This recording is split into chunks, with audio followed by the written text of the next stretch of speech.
Program rumah makan gratis merupakan bentuk kepedulian terhadap masyarakat, khususnya mereka yang setiap hari berjuang mencari nafkah.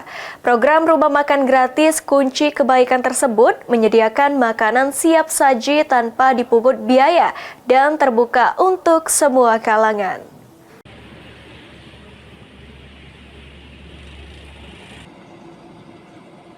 Sebagai bentuk kepedulian terhadap sesama, Yayasan Kunci Kebaikan menjalankan program rumah makan gratis dan terbuka untuk semua kalangan.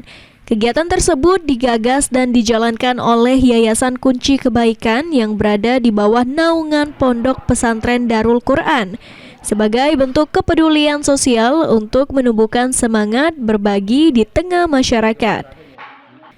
Rumah makan gratis ini menyasar berbagai lapisan masyarakat, mulai dari driver ojek, penjaga parkir, hingga warga sekitar, melalui dukungan donasi sukarela dari para dermawan. Alhamdulillah, dengan adanya makan gratis ini, kita kami ini yang ojek, parkir ini sangat terbantu.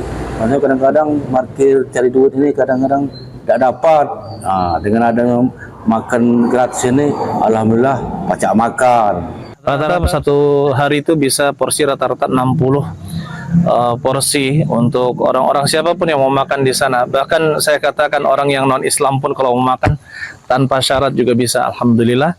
Dan untuk pendataannya mungkin ada yang bertanya, alhamdulillah itu adalah sumbangan-sumbangan dari kaum muslimin, ada juga orang tua asuh dari Pondok Pesantren Darul Quranul Hadith yang menaungi ini, Yayasan Kunci Kebaikan ya, itu membantu untuk kelancaran rumah makan gratis selama ini.